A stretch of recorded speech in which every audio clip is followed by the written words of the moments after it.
Tonight, we sink into the soil, not to dig, but to listen. There's something beneath us, silent, forgotten, and still, humming. A layer of earth spread thin like a quiet blanket over rooftops that should not be there. Stairs that lead downward into nothing. Windows that peer into clay. And cities, buried not by time, but by mud. Was it a storm? A cataclysm? Or something intentional? In the quiet expanse of the 13th century steppe, under skies cold and clean, the Tatar built with wood and carved with care. Maps of the stars, whispers of resonance, and some say they marked Pluto long before the world had a name for it. Could it be that a nomadic people held cosmic knowledge, and that it was taken from them, not in battle, but in silence? What kind of flood buries technology? What kind of mud silences sound? Tonight, we follow a thread that winds through buried vaults, forgotten frequencies, and the question no one dares to ask aloud. What exactly got buried beneath our feet? And why does the earth hum when no one is speaking? Now, dim the lights, turn on a fan, or let the window crack just enough for night to enter. Wrap yourself in warmth and allow the stillness to settle. You've just woken up, but not in your bed, not in your time. There's a ceiling above you, wooden, carved with constellations you don't quite recognize. One of them looks like Pluto, but that doesn't make sense, does it? You sit up slowly. The floor is cool, packed with earth, like it's pressing up from below. The room is dim, not because it's night, but because something heavy covers the windows. You walk toward the light, but you don't see sky. You see soil, pressed like wet cloth against the outside of the glass. This place, whatever it once was, is underground now, and you're not sure if it was buried or hidden. You can still feel it, though. Something beneath your feet, humming softly, like it's waiting to be remembered. If your breath is slowing and your thoughts begin to float, you're right where you should. Part 1. The first door. You follow the hum, not because it's loud, but because it isn't. It's the kind of sound that feels like it's always been there, beneath other sounds. The kind that disappears if you try too hard to hear it, and returns only when you're still. It pulls you through the hallway, not physically, more like gravity, for memory. The walls are close, pressed with earth. Some sections bulge inward, as if the soil outside is trying to forget what's inside. There's almost no light here, just a faint glow from seams in the stone. Thin lines, hairline cracks, but warm, like ember veins. And then you see it. A door, half rotted, half sealed, like it was never meant to open all the way, or perhaps never meant to close completely. You reach for it, not quickly, just with the quiet trust that something on the other side has been waiting for a long time. Your fingers find a symbol. It's carved shallow into the wood, a spiral intersected by 7 dots. You've seen it before, not in this time, not even in this place, but in a scan of a manuscript, in the corner of a forgotten archive, on a page no one bothered to translate. At the time it was a footnote. Now it's a doorway. You press your palm gently against it. The hum deepens, as if something recognizes you. The door doesn't creak, it exhales. A hush of air, older than breath, floats past your cheek. You step inside. It's round, a chamber, perfect in shape, but imperfect in feel, like it's missing something. Stone walls curve upward and inward, meeting in a soft dome painted in deep, faded indigo. Along the walls, patterns, not writing, not images, but sequences, lines that curve and pulse, intersecting in waves and arcs, not decorative, not random. You run your hand along them. They vibrate, barely, but enough to feel. You realize it's not a mural, it's a map, a resonance map. Each line a frequency, each point an intersection, not of places, but of tones. And then you notice it. A section has been scraped away, not eroded, removed, deliberate, clean, precise. You kneel, touch the stone. The hum is stronger here, firmer. Should be there. You touch the copper. It's cold, but your fingertips tingle.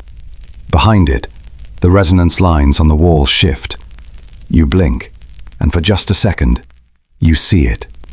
A full map, complete, with a pulsing core, 7 rings, spiraling outward.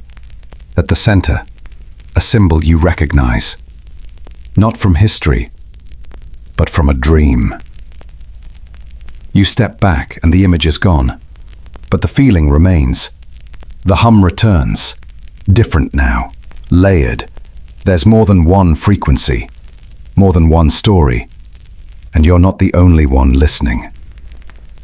Next time, we trace the missing panel and the silence it tried to hide. Part 2. The missing panel. The hum returns, but it's changed. Layered, darker, like something beneath the sound has woken up. You turn back toward the wall, toward the section that had flashed open for only a breath. The panel is blank again, smooth, sterile. But the feeling it left behind hasn't faded. It's like touching the ghost of a thought you haven't had yet. You press your palm to the stone. No give, no reaction. But the hum grows louder. Not in the room, in your body, chest, teeth, the soles of your feet. It's as if the tone has moved inside you. A faint sound cuts through. Not the hum, but a voice. Low, untranslated.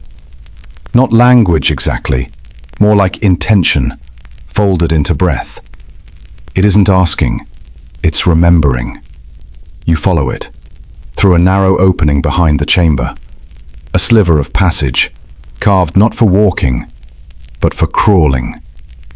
The stone is warm, pressed with moss. It smells faintly of copper and ash. You move forward on hands and knees. The voice follows you, not with volume, but with closeness, like it's just behind your ear. And then, your hand touches something cold, metal, circular, embedded in the floor. You brush away the dust. It's a disc, no markings, but the center is glass. You peer into it. Beneath the surface, a single point of red light pulses slowly, like a heartbeat or a warning. You hesitate, but then it opens. Not mechanically, not with force. It just parts, like memory yielding to touch. The hidden shaft descends below, not steep, but deep.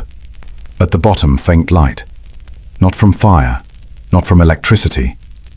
Bioluminescent, pale green, like moss that never forgot how to glow. You lower yourself in.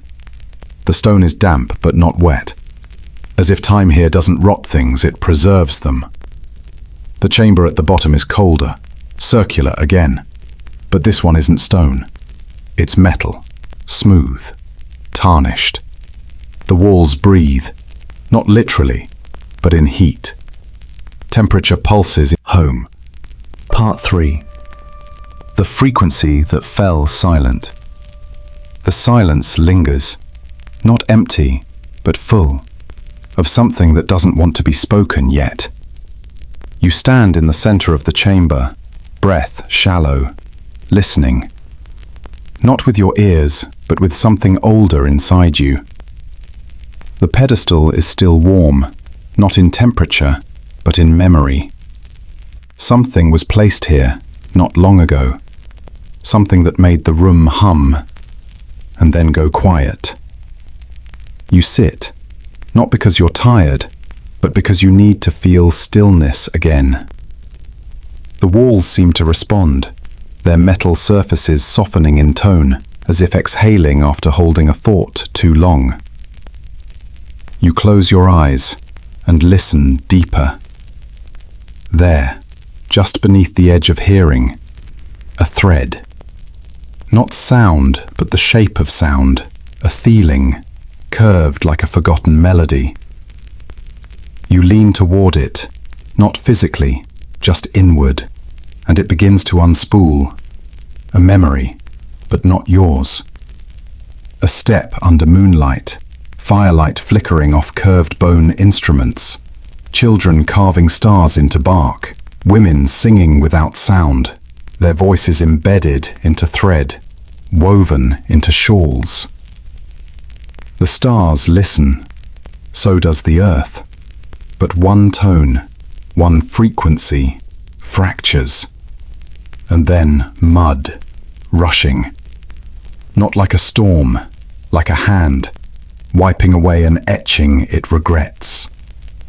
The memory collapses into black. You open your eyes. The hum is back, but different. Not steady, not rhythmic. It pulses, uneven, like a beacon trying to speak through damaged breath. You realize it's trying to lead you, not out, deeper. You rise slowly, touch the chamber wall. It vibrates in a spiral pattern, like the one carved into the door upstairs. You press your palm to the lowest part of the spiral. There's give. Not a door, but a suggestion. And it opens. Stone, wet with memory. A narrow staircase, descending into shadow that feels older than dark. You begin to descend. Each step hums differently. Slight changes in pitch. See the missing panel. Hovering, suspended, but not in the room, somewhere else. Like the panel is projecting itself into the water's surface, and next to it, a shape, obscured, tall, wrapped in long bone-white fabric, not moving, not looking at you, but aware. You whisper, not a word, just breath. A question carried in your exhale. The shape flickers, just slightly, like wind across cloth. Then stillness again. The tone tightens, sharper now. Still low, but with weight. You kneel beside the water, reach toward the panel's reflection. But your hand stops, a hair's breadth from the surface. Not fear, respect. This isn't yours to take, not yet. You whisper again, this time. What were you trying to say? The water ripples, not from your breath, but from beneath. And for a moment, the shape in the reflection raises one hand. Open palm, facing you. Not beckoning, just letting you know it's listening too.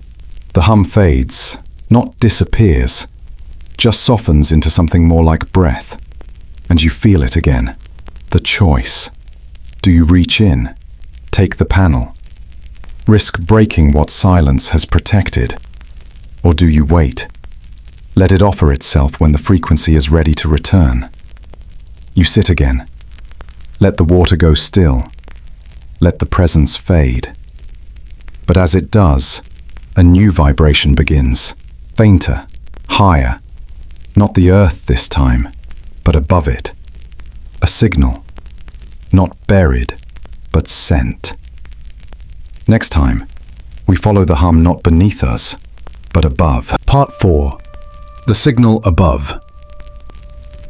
You stay by the water longer than you meant to, not because you're afraid, but because you're still learning how to listen.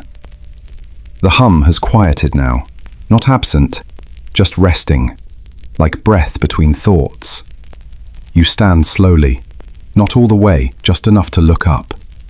The ceiling above you, there stone when you entered, now seems lighter, not in color, in feeling, like it's not quite there.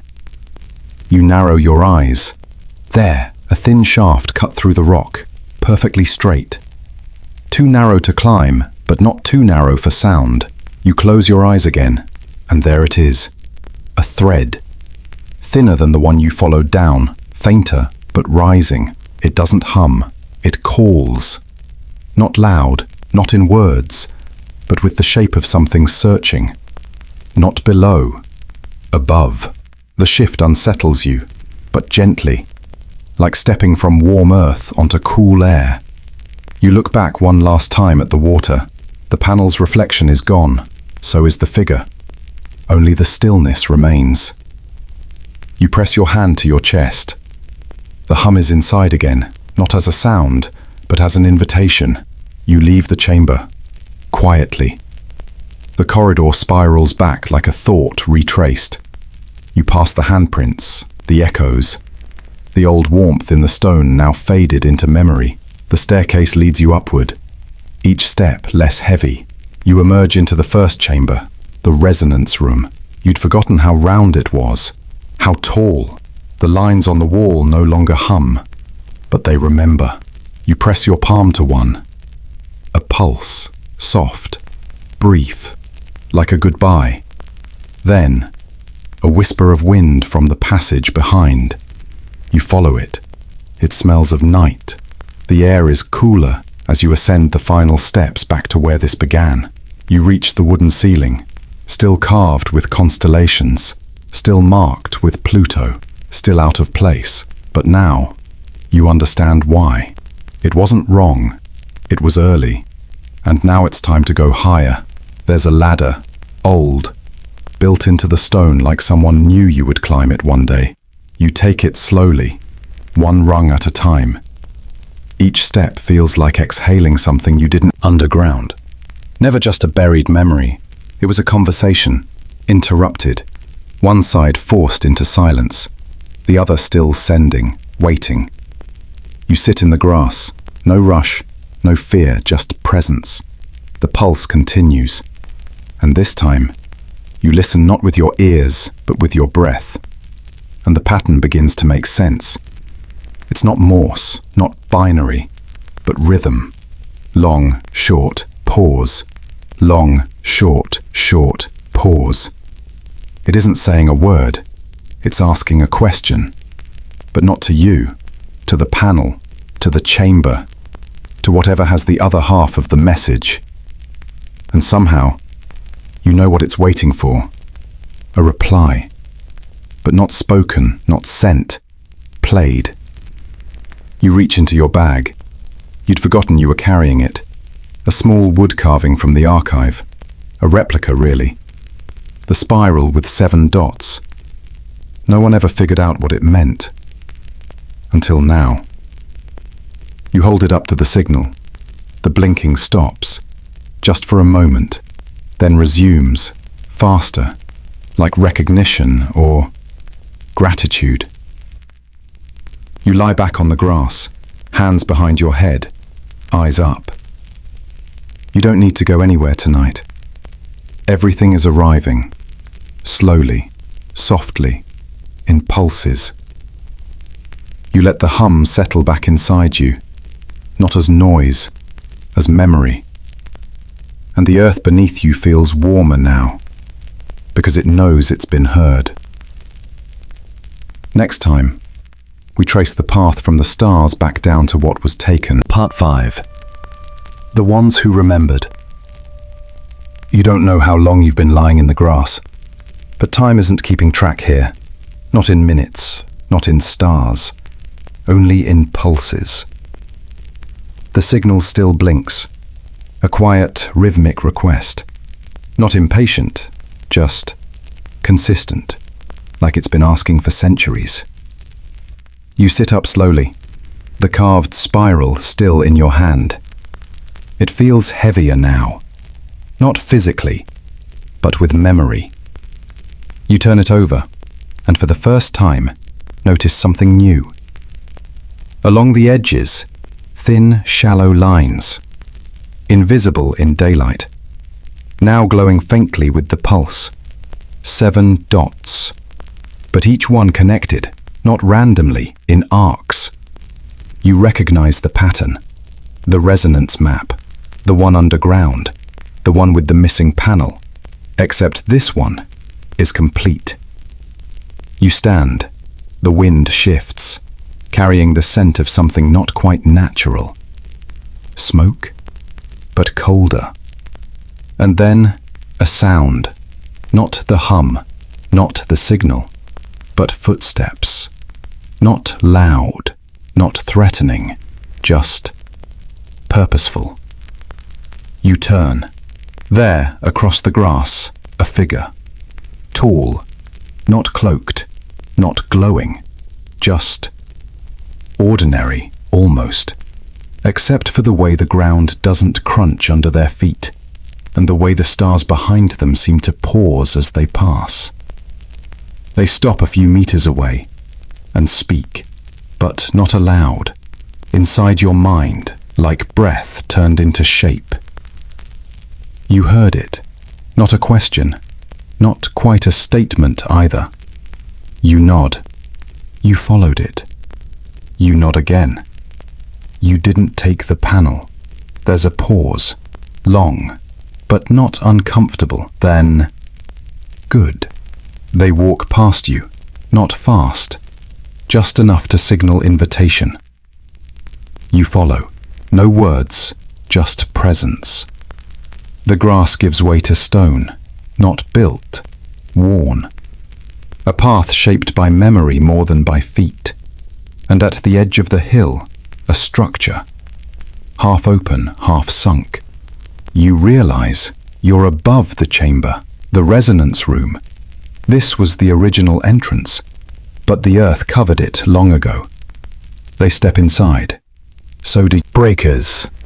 They found something older than language and feared what it knew. So they sank it and told the world it had always been mud. You step toward the instruments. Your fingers trace the strings.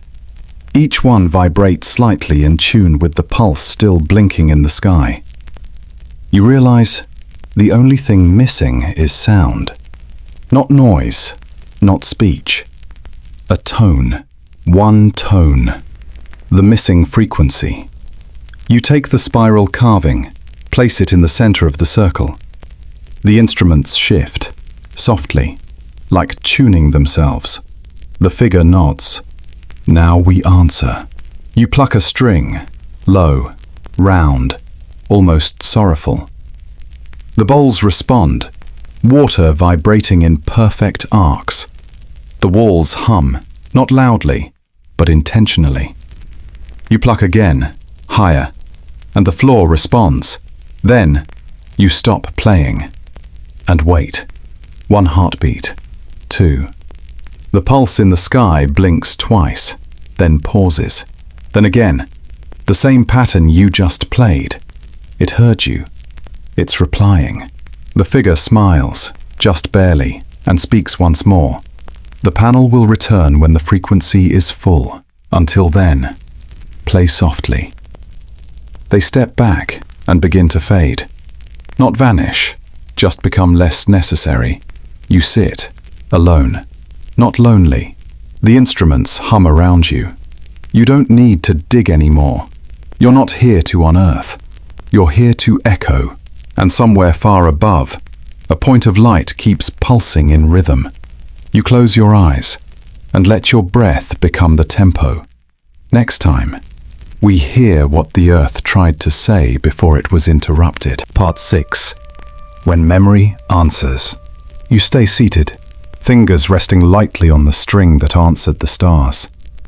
The carving still lies at the center of the circle, no longer glowing, just quietly present. The bowls shimmer faintly, as if retaining the memory of what was just played. But now it's not silence you hear. It's returning sound.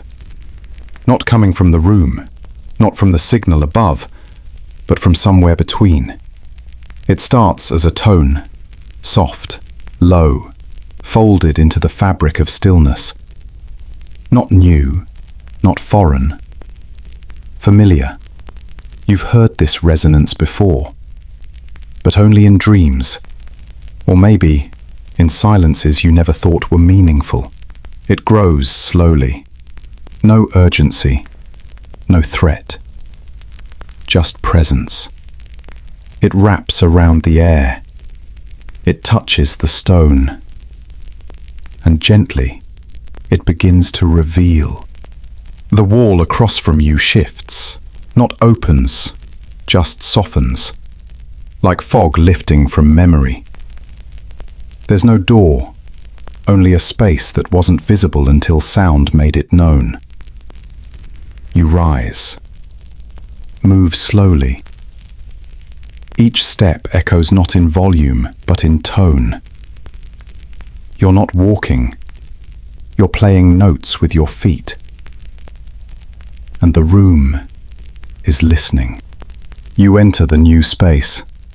It's small, round, lined with woven panels, like the inside of a cocoon. And floating, yes, floating, at the center, is a shape. Oval, smooth, pulsing gently, like breath, or the thought before one. You step closer, but not too close. And then you feel it. Not see, not hear, feel. Words not spoken. Memories, not yours, but shared. You blink and the room vanishes. You're standing in a vast plain, dark sky above, violet grass below. The stars above you are not the ones you know, but they still feel right. And scattered across the field are towers, ruined, half buried, each humming faintly like broken tuning forks. You move toward one. As you resonance. I remember now. Not everything, but enough. We weren't just builders or listeners. We were part of the signal. We were the return tone. And you've waited long enough. A pause, stillness, and then the pulse increases just slightly, like a heartbeat waking up. You feel warmth beneath you. The room doesn't glow, but your body does. Not visibly, not magically, just a quiet inner softening, like memory has returned to its rightful vessel.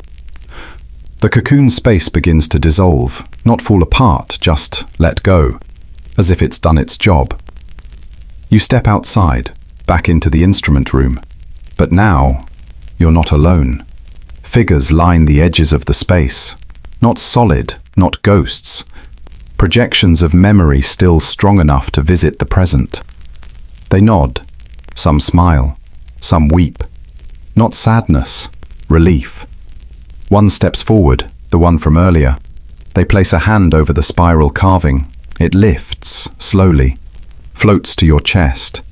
You don't reach for it, it just knows where to go. And when it rests against your skin, you feel it again, that hum, but now, complete. The signal in the sky? Gone. Not because it stopped, because it arrived, because you are now carrying it. Not to keep, but to pass on. You turn to the entrance. The grass, the air, the stars, all feel new, but nothing has changed. Only you and the sound. Next time, we follow the signal not through ruins, but through people who never forgot how to hum back. Part 7. The hum that survived. You walk. No destination, just movement, breath, rhythm. Each step presses softly into the damp grass, as if asking permission, and the earth does not resist. The spiral carving rests against your chest, warm, not from heat, but from memory. It doesn't hum anymore, but it doesn't need to. Now, you do. The sky above you is shifting, still star-filled, but not silent. There's something in the air, not wind, not birds, not sound exactly. A feeling, like a room just before someone speaks, like a held breath in the throat of the world. You follow it, not with your eyes, not even your feet, but with the space inside you that remembers how it felt to be still and deeply listening. And then, you hear it. Not loud, not clear, but real. A hum, not from the ground, not from above, but from ahead. You crest a hill. The grass parts gently without being touched, and below, in a shallow basin of stone, you see them. A circle of people, not ancient, not modern, ageless, eyes closed, hands folded loosely in their laps. They're not moving. They're not meditating. They're resonating. You stand at the edge, not sure if you should interrupt, but you don't have to. One of them, an older woman, face lined like folded parchment, opens her eyes. She sees you and smiles. Not with surprise, not with welcome, with recognition, as if she's been waiting for your breath to join theirs. She gestures gently. You understand. You step down and sit at the empty space in the circle. No words are exchanged, no names, no titles, no questions, but somehow everything is understood. You close your eyes and you listen, and there it is again, the hum. This time in voices, layered, low, intimate. Not a song, not a chant, just the shape of memory passing between lungs. You don't try to join, but slowly your breath adjusts, and then without realizing it, you're humming too. You feel your ribs vibrate, your palms tingle, the spiral at your The woman nods, as if to say, "This was here even when we forgot how to name it." She speaks aloud for the first time. The sound survived in us, not because we protected it, but because we lived. Her voice is dry, soft, not fragile, like a page that has been turned many times, but still holds the ink. She looks at you. Now you carry it forward. You stand. The group stays seated, not out of separation, but so you can hear what it's like to walk alone and still feel accompanied. You turn and begin to walk again. No direction, just movement, just pulse. You reach the top of the next hill, and the wind changes. It carries voices, but not language. Other groups in other valleys, also humming, also remembering.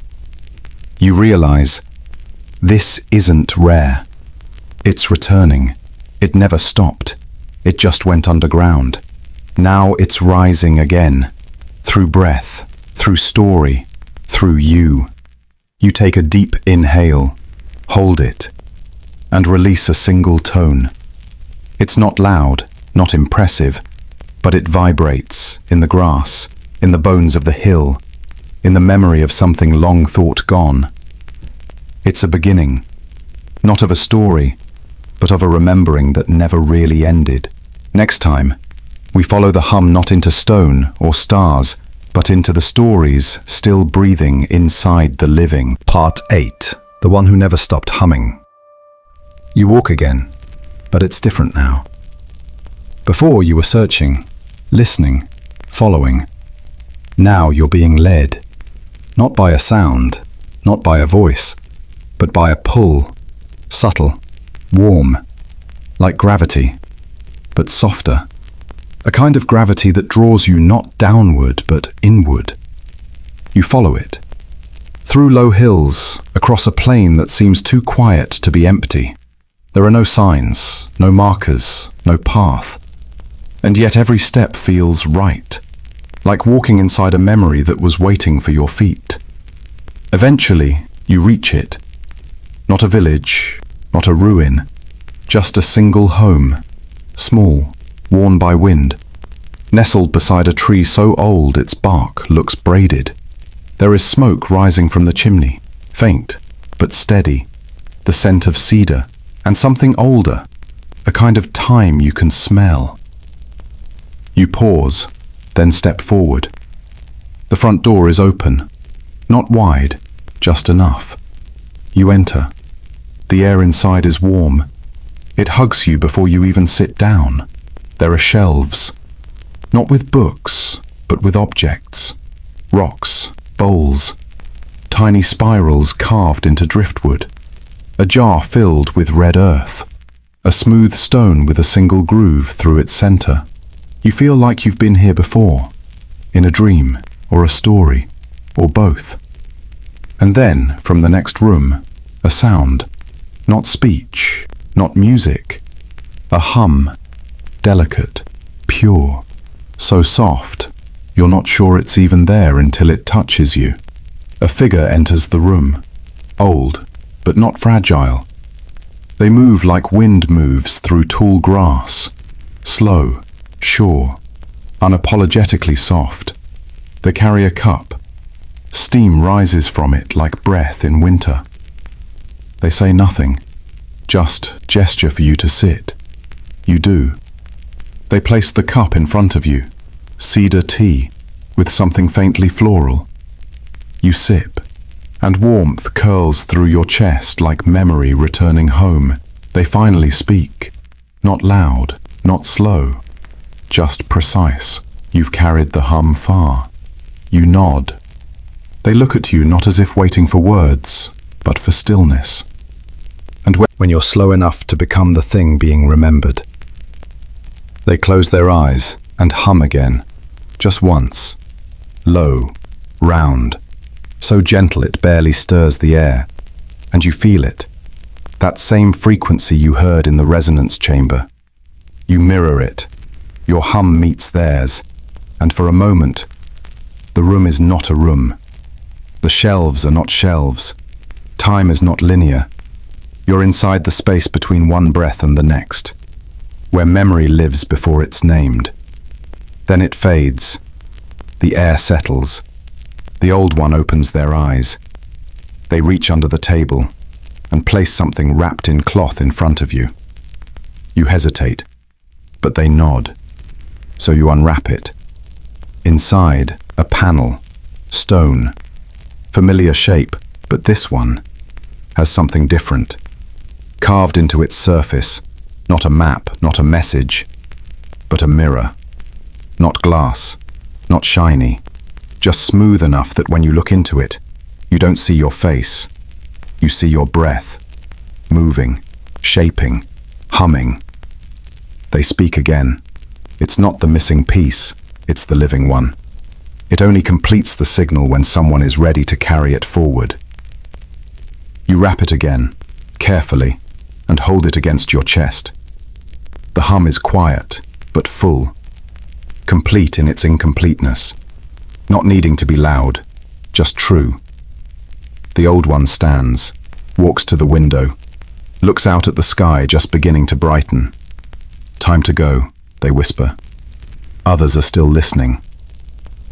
You rise. No need to say thank you. It's already felt in how gently you close the door. You step outside. The air is crisp, but the cold doesn't enter you, because now you carry warmth in the shape of sound, a frequency that found its way through centuries of silence by being held inside the body of someone who never stopped humming. Next time, we trace the path not of sound alone, but of the people who became the instrument. Part 9. The bodies that held the song.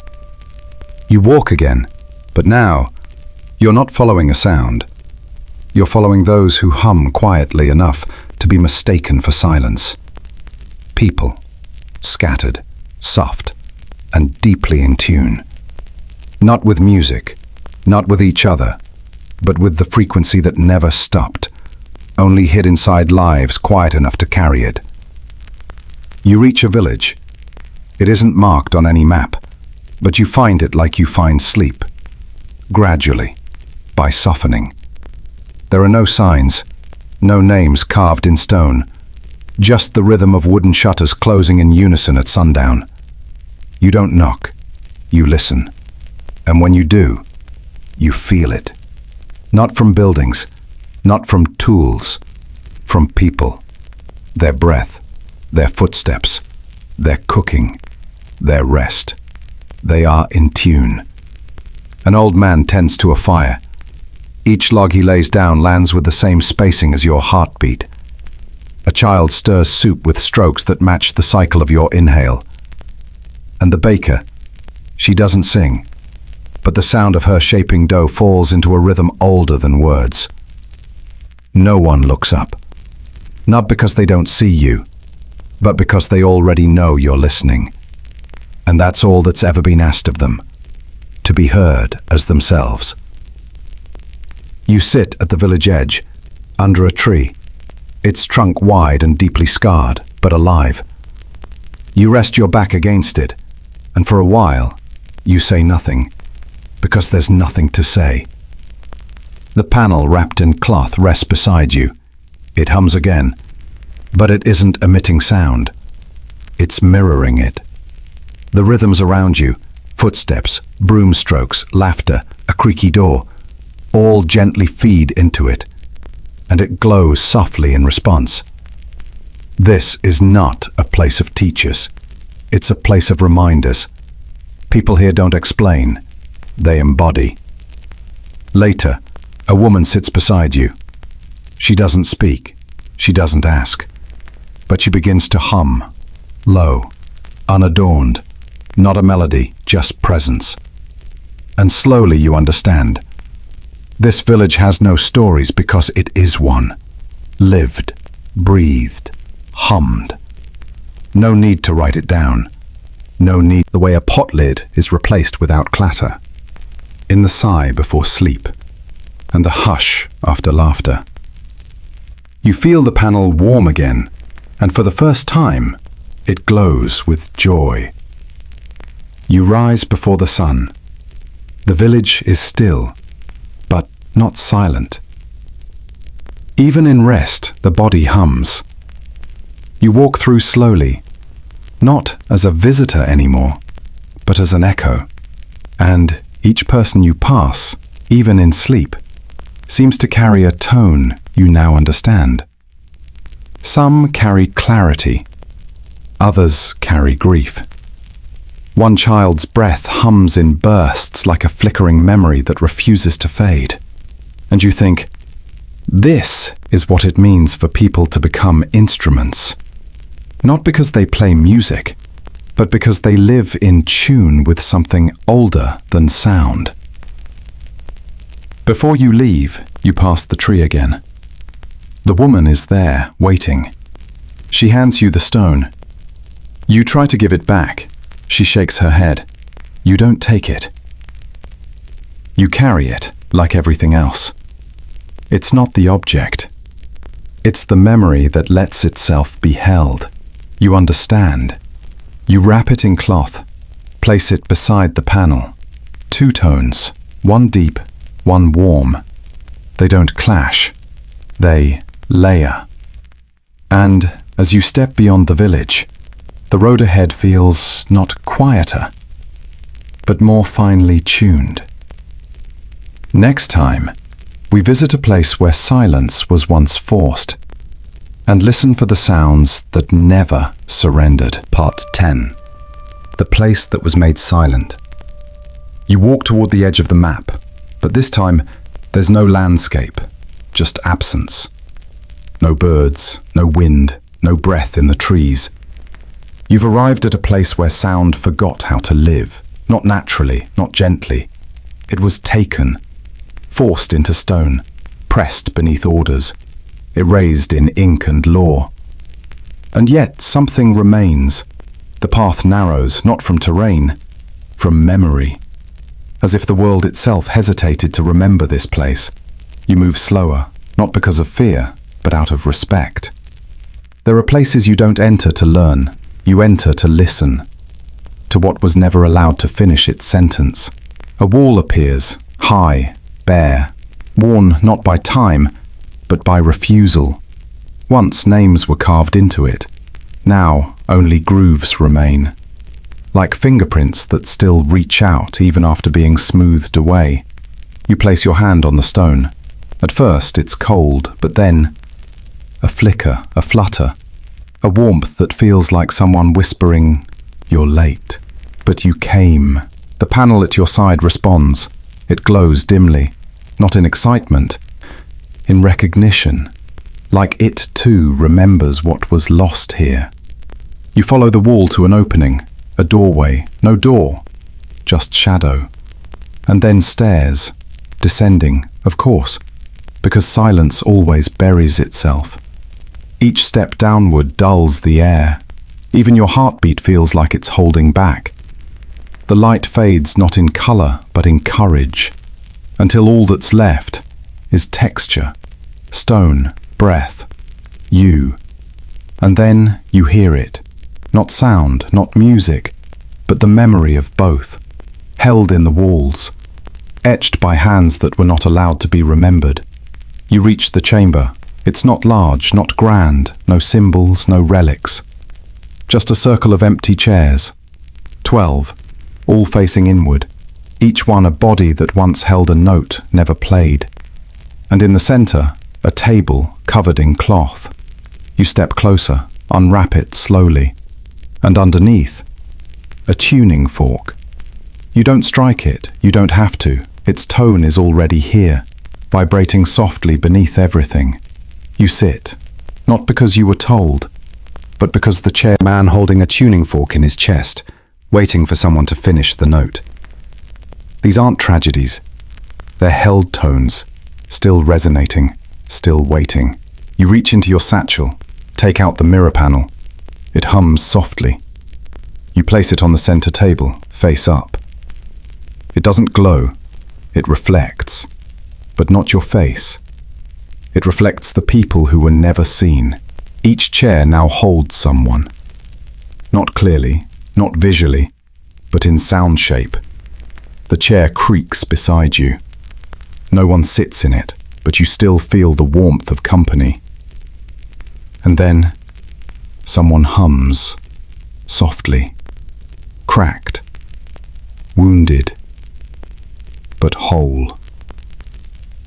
You join them. You don't match their tone. You layer beneath it.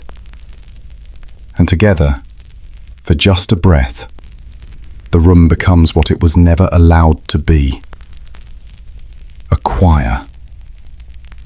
No song, no language, just resonance. Held, heard, honored. And then silence. But not the forced kind. The kind that comes after truth has been spoken. You open your eyes. The room is empty again. But not alone. You feel the hum follow you back up the stairs, out the doorway, past the wall. You look back once. The wall no longer hides. Its grooves no longer blur. You can't read the names, but you can feel them. And that is louder than stone. You continue walking. The panel at your side quiet, but full. The stone in your pouch warmer now. And ahead, the place where you'll finally let someone else hum first. Next time, we sit beside someone who never thought their voice mattered. And listen as they remember how to hum again. Part 11. The one who forgot how to hum. You arrive at the edge of the forest. Not deep, not vast, just old. Old in the way bark begins to fold in on itself and roots seem to hum even when no wind moves. You step lightly, each footfall greeted by moss that remembers more than most books. The panel on your side is quiet, not because it's off, but because it's waiting. And so are you, because this time, you're not the one being called, you're the one who answers. Through the trees, a cabin, small, unassuming, not abandoned, but forgotten, even by the one who lives there. A single window glows with the pale amber of a fire just trying to hold on. You approach slowly, not with caution, with care. Some places don't need knocking, they need silence to arrive first. You pause at the door, not to wait, to breathe, in and out. You carry not just sound now, but stillness. And that's what you offer as you gently push the door open. It creaks, but softly, like it's remembering how. Inside, a man sits by the hearth, middle-aged, but aged by something older than time.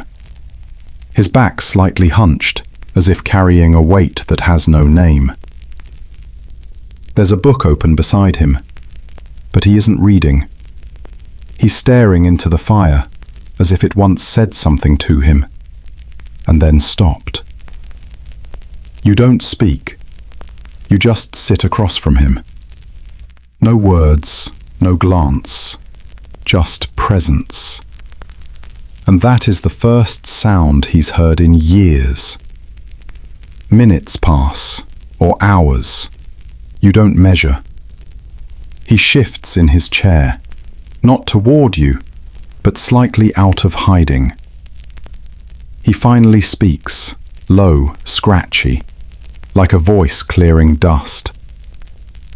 I used to sing, you know. He doesn't wait for a response. Not for people.